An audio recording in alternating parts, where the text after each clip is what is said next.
Your piece of the guys was good. So look, I seen somebody post a video. They was talking about how the black woman was the first human being ever, and I'm sitting there like, wow, that's crazy that people still promoting that idea that the black woman is God and that everybody come from the black woman. I don't come from the black woman. What are you? I don't. People, we don't understand reality and facts, and that's the main point I want to drive home right now. Is that we have to base our life in objectivity and facts. This is what the Most High Chief Babaji teaches us, that you are to live your life objectively and not subjectively. You have to understand that a lot of people are subjective in life. Most people in life are sheep. They follow the masses. They do whatever. They on TV, they tell them, they just believe anything. And they're subjective. They go based off of how they feel about something. What I've noticed is that with the information saying that the black woman is God and she the head and the backbone and all this, it gives women this false sense of power. And that works for the European agenda. That works for them. If the black woman has this sense of false sense of power or authority, it works for their cause, because that means the women are going to feel like they don't need the men. So the black man and the black woman are never going to pair back up and really be powerful and remember their God and move as such. So it keeps that separation there. We talking about Willie Lynch syndrome. This ties all the way back to the Willie Lynch syndrome, where they speak on how the black woman is in a frozen independent state. Before, the black woman used to be dependent, fully dependent on the black man. That was her God. Without the black man, what is she?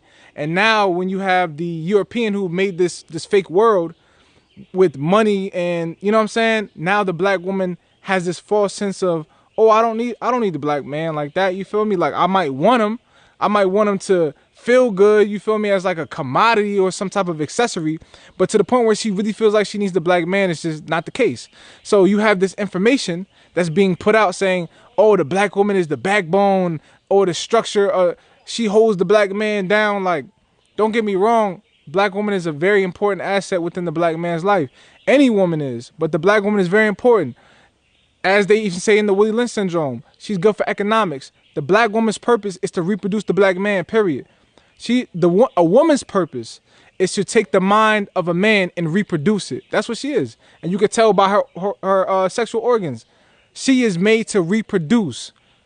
You see, a man plants a seed, whether we're talking about mentally or sexually, you plant a seed and the woman takes that and she's to further that. She's to help you culturize whatever it is, whatever information it is that you bring and you give to her. So when we're talking about how can a black woman be the first human being, when you look at the creation story, you have to go down to the molecule of life and existence to understand everything else. Our problem is that we separate ourselves from reality. We are not separate from reality. Everything is symbols. It's as above, so below, as within, so without. So when we look at our reality and our observation, the same thing applies to us. We are within our own body, our own mind. There is nothing separate of us. So any laws or anything you see that apply to what you perceive as the external world, it applies to you. It applies to everything, because nothing is separate. Everything is governed by the same laws. So the Most High Chief Babaji has broken down the creation story that you see in the Bible and the creation story you've seen in Egyptology that talks about a tomb and Nu. And when you look at these creation stories, you realize that this is all science they're talking about. From the creation story in the Bible to the tomb story, they're talking about an atom. When you look at a molecule, the smallest molecule that you can perceive and observe in this reality is an atom. When you look at an atom, inside the nucleus of the atom, you have the what? You have the proton and the neutron. The proton is the structure of the atom. It represents masculine energy, thought, the mind.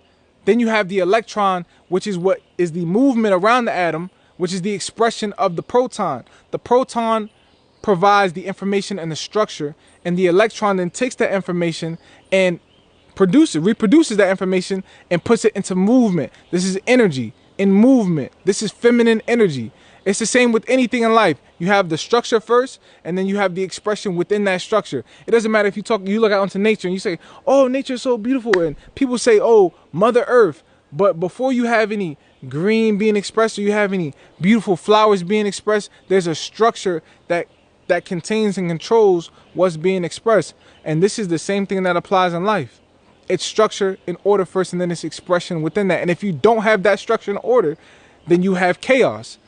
Just like if you look in the body, you look at a free radical. A free radical is a valence electron that's unpaired.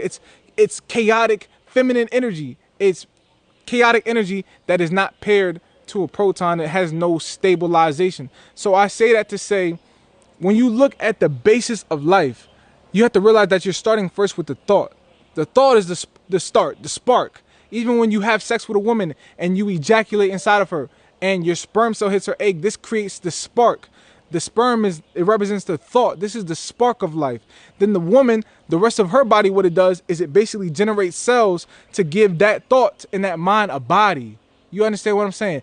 Men, you have to realize that women are here to reproduce you in your mind.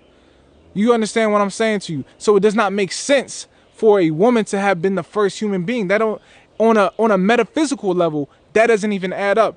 You see what I'm saying? So that, you know what I'm saying? That is being used to basically push an agenda that works for the European. So I want to offer you that information and let you know, look, go do your research. Go do your real research and information and find information that makes sense. You have to realize that we're in the information age. But with all this information, there's also a lot of misinformation. I love what the Most High Chief Babaji says. He likens the internet to a supermarket. And nowadays, you go to a supermarket and most of the food in the supermarket is genetically modified. Most of it isn't even real food. Then you have this small little section right over here of organic food. So it's the same on the internet. You have to be careful with all the information that you're looking at. And you have to, you know what I'm saying, be very selective to what you listen to and what you feed yourself, because you could be feeding yourself false information. So if you want some organic information, go to Carbonation TV and study and compare that, and you'll start to see the flaws and the holes and all this other information that's out there. So that's what I wanted to give to y'all today, reflections. I love myself. Peace to the gods.